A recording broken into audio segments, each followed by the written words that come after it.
నమస్తే వైఎస్ఆర్ న్యూస్ కు స్వాగతం. నా పేరు తరంగిణి. ముందుగా బులెటిన్ లో హెడ్లైన్స్ చూద్దాం. రాప్తాడు వేదికగా ఈ నెల 11న సిద్ధం బహిరంగ సభ. వైసీపీ కార్యాలయంలో పోస్టర్ల ఆవిష్కరణ. ఎలాంటి ఆధారాలు లేకపోయినా మహిళా హత్య కేసును ఛేదించిన నార్పల పోలీసులు. నిందితుడు అరెస్ట్, మహిళా ఆభరణాలు స్వాధీనం. ప్రధానమంత్రి విశ్వకర్మ యోజన పథకంపై అవగాహన సదస్సు. ప్రతి ఒక్కరూ సద్వినియోగం చేసుకోవాలని సూచన. ప్రత్యేక హోదా ఇవ్వాలంటే చట్టం చేయాల్సిన అవసరం లేదన్న Congress party working president Janga Gautam.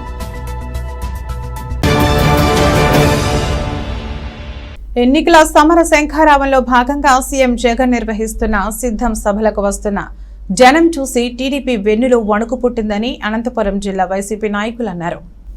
Raptadu వద్ద ఈ నెల 11వ తేదీ నిర్వహించే సిద్ధం ఎన్నికల సమర శంఖారావం సభకు సంబంధించిన పోస్టర్లను అనంతపురం జిల్లా వైసీపీ కార్యాలయంలో ఆవిష్కరించారు. ఈ కార్యక్రమంలో AHUDA chairman Mahalakshmi Srinivas, ZP chairperson Girijamma, Urdu academy chairman Nadeem, జిల్లా అధ్యక్షుడి పైలా నరసింహయ్య, ఇతర ముఖ్య నాయకులు, కార్యకర్తలు పాల్గొన్నారు. జడ్పీ చైర్పర్సన్ గిరిజమ్మ మాట్లాడుతూ, ప్రతి పథకాన్ని ఇంటింటికి చేర్చారని, ఓటు అడిగే దమ్ము, ధైర్యం జగనన్న సైన్యానికే దక్కుతుందని చెప్పారు. జగనన్నను రెండోసారి సీఎం అయ్యే వరకు సైనికుల్లా పనిచేయాలని పిలుపునిచ్చారు. టీడీపీ హయాంలో ఇచ్చిన హామీలను తుంగలో తొక్కారని విమర్శించారు. మా వైఎస్ఆర్ కాంగ్రెస్ పార్టీ అధ్యక్షులైనటువంటి శ్రీ వైఎస్ జగన్మోహన్ రెడ్డి గారు మొన్నటిన ఎన్నికల శంఖారావం పూరించారు.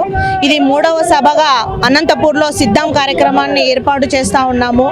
అనంతపురం జిల్లాలో ఉన్నటువంటి ప్రతి ఒక్క కార్యకర్తను, మహిళలు, అలాగే ప్రజానికం అందరూ కూడా పాల్గొని ఈ కార్యక్రమాన్ని విజయవంతం జరగాలని కోరుకుంటా ఉన్నాము. అలాగే రాయలసీమ జోనల్ వైడ్గా కూడా ఈ కార్యక్రమాన్ని చేపట్టబోతా ఉన్నాము. మా నాయకుడు ఒకటే చెప్తా ఉన్నాడు, పేదవానికి పెత్తందారికి జరిగేటువంటి యుద్ధము. జగనన్న ఏ విధంగా అయితే సంక్షేమము, అభివృద్ధి రెండు కళ్ళుగా భావించి ప్రతి ఒక్క పేదవానికి కూడా సంక్షేమ పథకాలు అందించాలని ఒక సువర్ణ కొత్త అధ్యాయాన్ని తీసుకొని వచ్చి ఈరోజు జగనన్న ఎస్సీ, ఎస్టీ, బీసీ మైనారిటీలకు అధిక ప్రాధాన్యత ఇస్తూ, మహిళలకు మొదటి ప్రాధాన్యత కల్పిస్తూ ఈరోజు పరిపాలన చేస్తూ ఉన్నారు. ఈ సిద్ధంలో మేము సైతం సిద్ధంగా ఉన్నామని ఈరోజు వైఎస్ఆర్ కాంగ్రెస్ పార్టీ కార్యాలయంలో పోస్టర్లు ఆవిష్కరించాము. రానున్న రోజుల్లో కూడా ప్రతి ఒక్క కార్యకర్త, మహిళలు, వైఎస్ఆర్సీపీ కుటుంబ సభ్యులు, ప్రజానికం అందరూ కూడా పాల్గొని ఈ కార్యక్రమాన్ని విజయవంతం చేయాలని కోరుకుంటా ఉన్నాం. జిల్లా అధ్యక్షుడి పైలా నరసింహయ్య మాట్లాడుతూ, సీఎం జగన్ ప్రజా సంక్షేమమే లక్ష్యంగా పనిచేస్తున్నారని, ఇచ్చిన ప్రతి హామీని నెరవేర్చడంతో పాటు అభివృద్ధికి పెద్దపీట వేశారని వివరించారు. విద్య, వైద్య రంగాల్లో విప్లవాత్మక మార్పులు తీసుకొచ్చారని తెలిపారు. ఈ నెల 11వ తారీఖున ఎన్నికల శంఖారావం గౌరవ ముఖ్యమంత్రి వర్యులు జగన్మోహన్ రెడ్డి గారు అనంతపురం నియోజకవర్గం నుంచి పూరిస్తూ ఉన్నారు. దాదాపు రాయలసీమ అంతా 49 నియోజకవర్గాలకు సంబంధించినటువంటి ఎమ్మెల్యేలు, ఎమ్మెల్సీలు, ఎంపీలు, వైఎస్ఆర్సీపీ నాయకులు, క్యాడర్ అంతా కూడా ఈ నెల 11వ తారీఖున ఎన్నికల శంఖారావం సభకు విచ్చేస్తూ ఉన్నారు. ఈ సభకు దాదాపుగా 5 లక్షలకు పైగా వైఎస్ఆర్సీపీ కార్యకర్తలు, అభిమానులు హాజరవుతూ ఉన్నారు. ఈ విజయ సంకల్ప సభను, ఎన్నికల విజయ శంఖారావాన్ని సిద్ధం పేరుతో గౌరవ ముఖ్యమంత్రి వర్యులు జగన్మోహన్ రెడ్డి గారు మొదలు పెడతా ఉన్నారు. ఈ సిద్ధం సభకు లక్షలాదిగా వైఎస్ఆర్సీపీ అభిమానులు, కార్యకర్తలు తరలి వచ్చి విజయవంతం చేయాలని చెప్పేసి కోరుతా ఉన్నాం. రాప్తాడు బైపాస్లో జరుగుతాయి ఈ సమావేశాలు. దాదాపు 5 లక్షల మంది వైఎస్ఆర్సీపీ అభిమానులు, కార్యకర్తలు హాజరవుతా ఉన్నారు. స్థానికంగా ఉన్నటువంటి ఎక్కడ దూరం నుంచి వచ్చినటువంటి కార్యకర్తలకు, నాయకులకు అందరికీ కూడా అకామిడేషన్, భోజనం అంతా అన్ని సౌకర్యాలు జరుగుతూ ఉన్నాయి ఇక్కడ. జై జగన్, జోహార్ వైఎస్ఆర్. ఈ సందర్భంగా అహుడా చైర్మన్ మహాలక్ష్మి శ్రీనివాస్ మాట్లాడుతూ, రాప్తాడులో సీఎం వైఎస్ జగన్మోహన్ రెడ్డి హాజరయ్యే సభకు ప్రతి గ్రామం నుంచి ప్రజలు వేలాదిగా తరలివచ్చి చరిత్ర సృష్టించాలన్నారు. ఇప్పటికే భీమిలి, దెందులూరులో నిర్వహించిన సభల నుంచి టీడీపీ నేతలంతా షాక్ లో ఉన్నారన్నారు. ఈ రాష్ట్రంలో అత్యంత జనాదరణ కలిగిన నాయకులు ముగ్గురేనని, అందులో ఒకరు ఎన్టీఆర్, మరొకరు వైఎస్ఆర్, ఇప్పుడు జగన్ అని అన్నారు. ఆంధ్ర రాష్ట్రంలో జగన్మోహన్ రెడ్డి వంటి పూరించినటువంటి ఎన్నికల శంఖారావంలో భాగంగా సిద్ధం సభ ఈ నెల 11వ తారీఖున రాప్తాడ్ నియోజకవర్గంలో ఆటో నగర్ నుంచి మొదలవుతుంది శంఖారావం. ఈ సభకు కొన్ని లక్షల మంది తరలి వచ్చే విధంగా జనాలు వస్తూ ఉన్నారు. ఎందుకంటే ఇంకా తెలుగుదేశం పార్టీ గుండెల్లో రైళ్లు పరిగెడుతున్నాయి. ఇది 3వ సభ. ఫస్ట్ సభ భీములు జరిగింది, 2వ సభ దెందులూరులో జరిగింది, 3వ సభ అనంతపురం జిల్లా రాప్తాడు నియోజకవర్గంలో ఆటో నగర్ నుంచి ఎన్నికల శంఖారావం పూరిస్తున్నాడు. రమారమి 10 నుంచి 15 లక్షల మంది ఈ సభకు హాజరవుతారని చెప్పి అంచనా ఉంది. తెలుగుదేశం పార్టీ సభలు ఏ విధంగా జరుగుతున్నాయి, పులివెందల శివం, పులివెందల పులిబిడ్డ ఎన్నికల శంఖారావం పూరిస్తే ఏ విధంగా ఉంటుందో 2 సభల్లో ప్రజలకు అందరికీ అర్థమైపోయింది. ఇప్పటికీ ఇది 3వ సభ. అనంతపురంలో ఉన్నటువంటి వైఎస్ఆర్ పార్టీ నాయకులు అనంతపురం జిల్లా నుంచి 14 నియోజకవర్గాలు, మిగతా 30 నియోజకవర్గాలు కలిపి 49 నియోజకవర్గాలు రేపు 11వ తారీఖున సభ జరుగుతుంది. ఈ సభకు భారీగా అంగరంగ వైభవంగా భారీగా ఏర్పాటు చేయడం జరిగింది. రేపు కూడా మా రీజనల్ కోఆర్డినేటర్ అయినటువంటి పెద్దిరెడ్డి రామచంద్ర కూడా ఇక్కడికే వస్తున్నాడు. 4 రోజులు ఇక్కడే ఉంటున్నాడు ఆయన. ఎందుకంటే ఈ సభ నవ్వుతున్న భవిష్యత్తుగా జరుగుతుంది.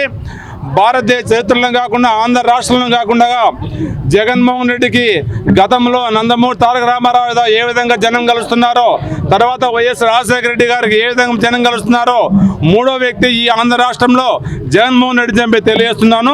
ఈ సభలో పాల్గొని విజయవంతం చేయాలని చెప్పి కోరుకుంటున్నాం. అప్పులు తీర్చేందుకు ఒక మహిళ మెడలో ఉన్న బంగారం చైన్ తీసుకునే ప్రయత్నంలో ఆమెను దారుణంగా కడతీర్చాడు. ఎలాంటి ఆధారాలు లేకుండా చేసినా పోలీసులు కేవలం 2 రోజుల వ్యవధిలోనే నిందితుడిని పట్టుకున్నారు. ఈ హత్యకు సంబంధించి అదనపు ఎస్పీ విజయభాస్కర్ రెడ్డి వివరాలను వెల్లడించారు. నార్పల మండలం బండ్లపల్లి పప్పూరుకు చెందిన లక్ష్మీనారాయణమ్మ అనే 52 ఏళ్ల మహిళ ఈ నెల 3న హత్యకు గురైంది. ఈమెను గుర్తు తెలియని వ్యక్తులు చంపి అరటి తోటలో పూడ్చిపెట్టారు. లక్ష్మీనారాయణమ్మ అన్న రమణయ్య తన చెల్లెలు కనపడలేదని నార్పల పోలీసులకు ఫిర్యాదు చేశారు. ఈ కేసులో ఎలాంటి ఆధారాలు లేకపోయినా అసలు నిందితుడిని పట్టుకున్నారు. బండ్లపల్లి పప్పూరు గ్రామానికి చెందిన చల్లా నరేంద్ర అనే యువకుడు షేర్ మార్కెట్ల ద్వారా డబ్బులు పోగొట్టుకుని దాదాపు 5 లక్షల వరకు అప్పుల పాలయ్యాడు. చేసిన అప్పులు ఎలా తీర్చాలో తెలియక ఒంటరిగా ఉన్న లక్ష్మీనారాయణమ్మ మెడలో గొలుసు లాక్కుని ప్రయత్నం చేశాడు. తనను చూసిన ఆమె విషయాన్ని గ్రామంలో చెబుతుందని భయపడి బండరాయితో ఆమె తలపై మోదీ హత్య చేశాడు. ఎవరికీ అనుమానం రాకుండా ఆమెను అరటి తోటలో పూడ్చిపెట్టాడు. దీనిపై లోతుగా దర్యాప్తు చేసిన సర్కిల్ పోలీసులు నిందితుడిని పట్టుకున్నామని, అతని వద్ద నుంచి బంగారు గొలుసు, ఉంగరం, ఒక సెల్ ఫోన్ స్వాధీనం చేసుకున్నట్లు అదనపు ఎస్పీ విజయభాస్కర్ రెడ్డి తెలిపారు. మన అనంతపురం జిల్లా నార్పల మండల పరిధిలోని బండ్లపల్లి పప్పూరు గ్రామంలో 3వ తారీఖున ఒక హత్య జరిగింది. ఈవిడ పేరు నెట్టెం లక్ష్మీనారాయణమ్మ, 62 సంవత్సరాలు. ఈవిడ ఒంటరిగా ఇంట్లో ఉంటుంది. 1వ తారీఖు ఈమె రెగ్యులర్ గా వాళ్ళ తోటలో ఉండేటువంటి ఒక చింత చెట్టుకి రెగ్యులర్ గా పోయేసి రాలినటువంటి పళ్ళు తీసుకుని ఇంట్లో ఎండబెట్టుకునే అలవాటు ఉంది. అందులో భాగంగా 1వ తారీఖు సుమారు ఉదయం 11 గంటల ప్రాంతంలో ఆ చింత చెట్టు దగ్గరికి అలవాటుగా పోయినట్టే పోవడం జరిగింది. అక్కడి నుంచి మళ్ళా ఇంటికి తిరిగి రాలేదు. దీనికి సంబంధించి వాళ్ళ అన్నగారు ఆయన కోనంకి వెంకటరమణ అని చెప్పి బొందలవాడలో ఉంటాడు. ఆ ఒక పని మీద వాళ్ళ ఇంటికి కబురు పెట్టి ఆ ఇంట్లో ఆమె లేకపోవటం వల్ల, ఫోన్ కూడా రాకపోవటం వల్ల 3వ తారీఖున అనుమానంతో ఆ ఊళ్ళో ఇట్లా కనపడలేదని చెప్పడం, తర్వాత అదే గ్రామంలో అందరూ కలిసి అక్కడ చింత చెట్టు దగ్గర వెతికిన తర్వాత అక్కడ వాళ్ళకి అనుమానాస్పదంగా ఉండటం వల్ల అక్కడ అది పూడ్చిపెట్టిన ఆనవాళ్ళు అవి ఉండటం వల్ల ఈ వాళ్ళ అన్న కోనంకి వెంకటరమణ ఇదే విషయాన్ని 3వ తారీఖు మన నార్పల పోలీస్ స్టేషన్లో వచ్చి ఈ విధంగా 1వ తారీఖు ఆమె రెగ్యులర్గా పోయింది, మళ్ళీ కనపడలేదు. చూసుకుంటా ఉంటే ఈరోజు ఈ రకంగా ఆమె కనపడకపోతే ఊళ్ళో ఏదైనా బావుల్లో కానీ అక్కడ పడిపోయినా ఎతికేదానికి పోయినాము. కానీ పరిస్థితి ఒక అరటి తోటలో చింత చెట్టుకి సమీపంలో ఆ కింద గొయ్యి పూడ్చిపెట్టినట్టుగా కొద్దిగా ఆనవాళ్ళు కనపడితే అక్కడ ఉన్నట్టు మాకు అనుమానంగా మా చంపి పడేసినట్టుగా ఉందని చెప్పి ఒక ఫిర్యాదు చేయడం జరిగింది.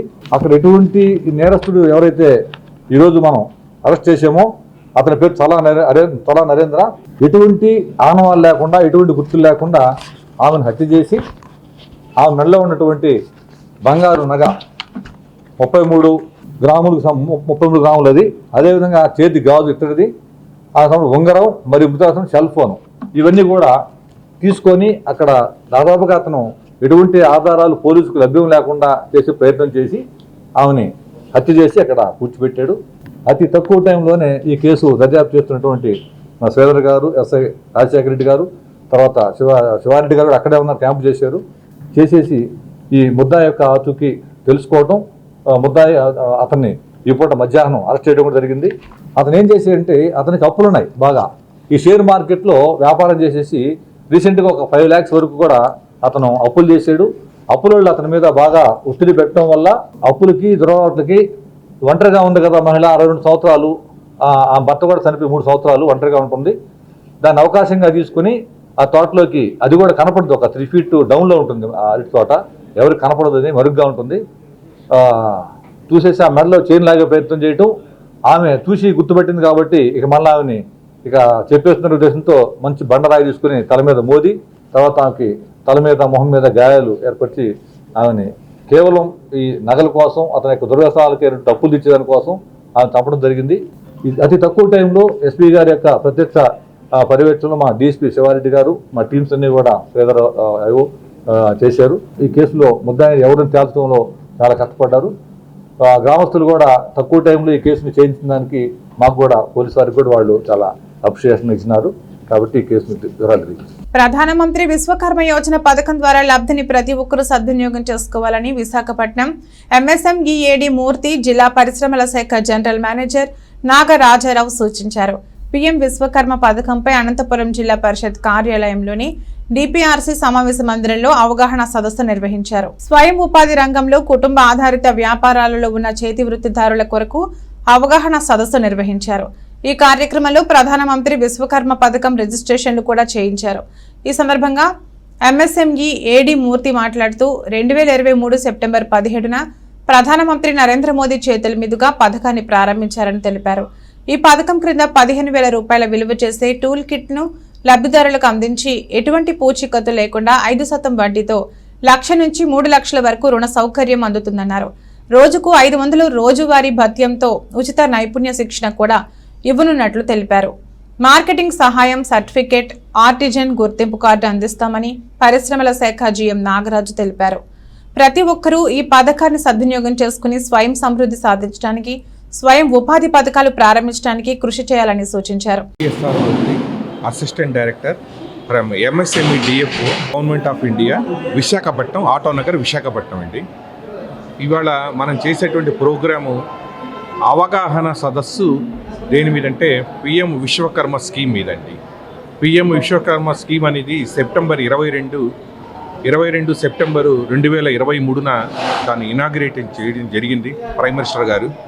అయితే ఈ ప్రోగ్రాం యొక్క ముఖ్య ఉద్దేశము దేశంలో ఉన్నటువంటి ఐడెంటిఫైడ్ ఫస్ట్ ఫేజ్లో 18 ట్రేడ్స్ ఐడెంటిఫై చేశారండి.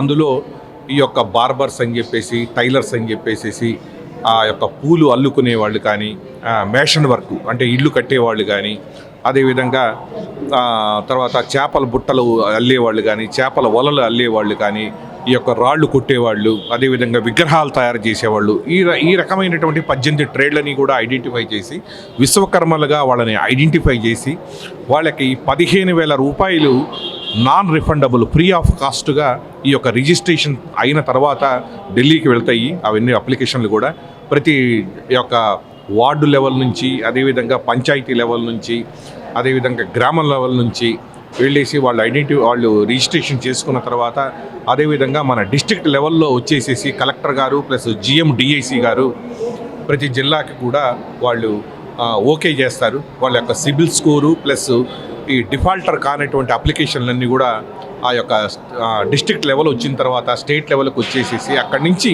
మా ఆఫీస్ నుంచి ఢిల్లీకి పంపిస్తామండి ఆన్లైన్లోనే. అయిన తర్వాత వాళ్ళకి 15,000 రూపాయలు ఇవ్వటం జరుగుతుంది. 15,000 రూపాయలు అంటే క్యాష్ కాదు. వాళ్ళకి ఏంటంటే ఆ యొక్క ఏ ట్రేడ్లో వాళ్ళు సెలెక్ట్ చేసుకున్నారో ఆ ట్రేడ్కు సంబంధించినటువంటి ఆ యొక్క పనిముట్లు ఇస్తారు వాళ్ళకి. ఆ తర్వాత నెక్స్ట్ 1,00,000 రూపాయలు లోను ఇవ్వటం జరుగుతుంది వాళ్ళకి. ఆ యొక్క 1,00,000 రూపాయల లోను కూడా ఆ యొక్క 5% పర్ యానం ఇంట్రెస్ట్ చొప్పున వాళ్ళకి 18 నెలల్లో తీర్చేట్టుగా, ఒకవేళ 18 నెలల్లో కనుక తీర్చినట్టయితే కనుక ఆ లోన్ని వాళ్ళకి మళ్ళీ 2 లక్షల రూపాయల లోన్ కూడా ఇచ్చేటట్లుగా ఆ యొక్క గవర్నమెంట్ ఆఫ్ ఇండియా ఆ స్కీము 1 year బ్యాక్ తయారు చేసింది. కంబైన్ అనంతపురంలో దగ్గర 1,40,000 అప్లికేషన్స్ వచ్చి ఉన్నాయి. అయితే అందులో 270 అప్లికేషన్స్ మాత్రమే ఢిల్లీ చేరినాయి. 1,26,000 అప్లికేషన్లు మన ఉమ్మడి జిల్లాలో అనంతపూర్ ప్లస్ పుట్టపర్తికి సంబంధించి వచ్చినాయి. మేము ఆ లాగిన్ అంటే పుట్టపర్తి కూడా మనకు వచ్చినాయి కాబట్టి విశ్వకర్మ డివిజన్ వాళ్ళకు ఒక లాగిన్ అంటే మన అప్లికేషన్లు వాళ్ళ జిల్లాకు ట్రాన్స్ఫర్ కావడానికి రిక్వెస్ట్ చేయడం జరిగినది. అవి వచ్చిన వెంటనే సుమారుగా 40,000 అప్లికేషన్లు పుట్టపర్తి వాళ్ళకి వెళ్ళిపోతుంది. సో మనకు 86,000 అప్లికేషన్లు వచ్చినాయి. ఇందులో 70,000 మంది టైలరింగ్ అప్లై చేసుకున్నారు. మిగతా వాళ్ళు అన్ని ట్రేడ్లు, అటు వెదురుబుట్టల వాళ్ళు, కార్పెంటర్లు, వడ్రంగులు, కుమ్మర్లు వీళ్ళందరూ ఉన్నారు. అది త్వరలో ట్రైనింగ్ స్టార్ట్ చేయడం జరుగుతుంది. ట్రైనింగ్ అయిన వాళ్ళకు ఒక వారం రోజులు, 7 రోజులు ఫస్ట్ ఒక బేసిక్ ట్రైనింగ్ ఇవ్వడం జరుగుతుంది. తర్వాత 15 రోజులు అడ్వాన్స్ ట్రైనింగ్. దీని తర్వాత ఒక్కొక్క ₹1,00,000 ఒక్కొక్కరికి ₹5 రేట్ ఆఫ్ ఇంట్రెస్ట్తో బ్యాంకు ద్వారా ఇవ్వడం జరుగుతుంది. అది సక్రమంగా 1.5 సంవత్సరంలో కట్టిన వాళ్లకు ఇంకో 2 లక్షలు ఇవ్వడం జరుగుతుంది. వాళ్ళు ఏ వృత్తిలో ఉన్నారో వాళ్ళు అందులో ఈ స్కీమ్ను సద్వినియోగం చేసుకొని పారిశ్రామికవేత్తలుగా ఎదగాలని ఆశిస్తూ ఈ అవగాహన సదస్సు జరగడం జరుగుతుంది. ఏపీకి ప్రత్యేక హోదా ఇవ్వాలంటే ప్రత్యేకంగా చట్టం చేయాల్సిన అవసరం లేదని, దానిని కేవలం బీజేపీ సాకుగా మాత్రమే చూపుతోందని Congress party working president Janga Gautam అన్నారు. అనంతపురం కాంగ్రెస్ పార్టీ కార్యాలయంలో ఆయన మీడియాతో మాట్లాడుతూ 2002లో అప్పటి బీజేపీ ప్రభుత్వం ఉత్తరాఖండ్ రాష్ట్రానికి కేవలం కేబినెట్ ఆమోదంతోనే ప్రత్యేక హోదా ఇచ్చారన్నారు. కానీ ఏపీ విషయంలో మాత్రం చట్టం చేయలేదని, ఆ నెపాన్ని కాంగ్రెస్ పార్టీపై నెడుతున్నారన్నారు. దీనికి వైసీపీ నేత ఎంపీ విజయసాయిరెడ్డి వంతపాడటం ఏంటని ప్రశ్నించారు. 2014 మార్చి నెలలోనే హోదా విషయంలో కేంద్ర కేబినెట్ ఆమోదం తెలిపిందన్నారు. ఏపీకి ప్రత్యేక హోదా ఇచ్చేది ఒక్క కాంగ్రెస్ పార్టీ మాత్రమేనన్నారు. పూర్వం కాంగ్రెస్ పార్టీ మీద 2 వైపులా దాడి ఉండేది. తెలుగుదేశం పార్టీ వైపు నుంచి వాళ్ళు ఏమి అబద్ధాలు చెప్పినా మా మీద దాడి. ఇప్పుడు బీజేపీ కేంద్రంలో అధికారం ఉండి అన్ని వ్యవస్థల్ని కంట్రోల్ చేస్తూ, చివరికి మీడియాని కూడా కంట్రోల్ చేస్తూ కాంగ్రెస్ మీదే దాడి. కనుకనే కాంగ్రెస్ పార్టీ చాలా స్పష్టంగా చెప్తుంది, ఈ రాష్ట్రంలో దురదృష్టవశాత్తు భారతీయ జనతా పార్టీ ఏమీ లేకపోయినా, దానికి 1% ఓట్లు రాకపోయినా, ఒక ఎమ్మెల్యే లేకపోయినా, ఒక ఎంపీ లేకపోయినా 3 పార్టీలోళ్ళు బాబు, జగన్, పవన్ ముగ్గురు బీజేపీకే బలపరుస్తున్నారు సెంటర్లో అని మేము నెత్తి నోరు మొత్తుకుని చెప్తా ఉన్నాం. కనుకనే కాంగ్రెస్ భావజాలం ఉన్నటువంటి ప్రజలు, అభిమానులు, రాజశేఖర రెడ్డి గారి అభిమానులు, కాంగ్రెస్ అభిమానులు తిరిగి కాంగ్రెస్కి రావాలి. టీడీపీ కోటేస్తే బీజేపీ కోటేసినట్టే, పవన్ కళ్యాణ్ కోటేస్తే బీజేపీ కోటేసినట్టే. అంత నేకెడ్గా వాళ్ళు పనిచేస్తూ ఉన్నారు. రహస్యమేమీ లేదు. ఒక్క రాష్ట్రానికి ఒకే ఒక ప్రత్యామ్నాయం. భారతీయ జనతా పార్టీ మనకు ద్రోహం చేసింది 10 ఏళ్లుగా. 10 ఏళ్ళు ప్రత్యేక హోదా ఇస్తామని అమలు చేయలేదు. పోలవరానికి డబ్బులు ఇవ్వలేదు, రాయలసీమ ప్యాకేజీకి డబ్బులు ఇవ్వలేదు, ఇండస్ట్రియల్ కారిడార్కి డబ్బులు ఇవ్వలేదు, మెట్రో రైలుకి డబ్బులు ఇవ్వలేదు, అనేక 11 విద్యాలయాలను ఇంకా పూర్తి చేయలేదు. చట్టంలో ఏవైతే ఆ రోజు మేము కాంగ్రెస్ పెట్టామో ఇవాళ అన్ని పార్టీలు అవే మాట్లాడుతున్నాయి. ఆ రోజు కాంగ్రెస్ పార్టీ ఏ చట్టం చేసి ఇచ్చిందో, ఏపీ రీఆర్గనైజేషన్ యాక్ట్, అవే అంశాలు డిమాండ్ చేస్తున్నారు. ఒక్క కొత్త అంశాన్ని కూడా వాళ్ళు కేంద్రాన్ని డిమాండ్ చేసి తెచ్చుకున్నది లేదు. కనుక ఆ రోజే ముందు చూపుతో ఈ రాష్ట్ర అభివృద్ధికి ఇన్ని అవసరమని కాంగ్రెస్ చట్టం చేసి పెట్టింది. దురదృష్టం కాంగ్రెస్ ఓడిపోయిన సెంటర్లో బీజేపీ వచ్చింది. చట్ట ప్రకారం government is a continuous process కనుక అది అమలు అవుతాయి అనుకున్నాం. నరేంద్ర మోడీ, అమిత్ షా నాయకత్వంలో బీజేపీ, కొత్త బీజేపీ ఇప్పుడు అదొక ద్రోహుల బీజేపీగా మారింది. ఆంధ్రప్రదేశ్ 5 కోట్ల మంది ప్రజలు ద్రోహం చేసింది. 10 ఏళ్ల ప్రత్యేక హోదా ఇస్తామని తిరుపతి సభలో నరేంద్ర మోడీ చెప్పాడు. 2014 ఎన్నికల మేనిఫెస్టో బీజేపీ మేనిఫెస్టోలో పెట్టాడు. రాష్ట్ర ప్రజలకి ఆలోచించుకోమని చెప్పి మేము విజ్ఞప్తి చేస్తూ ఉన్నాం. తిరిగి కాంగ్రెస్ గూటికి రావాలని కోరుతా ఉన్నాం ప్రజలు. Thank you. ఇదే రోజు బులెటిన్. మరో బులెటిన్లో మళ్ళీ కలుద్దాం. అంతవరకు సెలవు. నమస్కారం.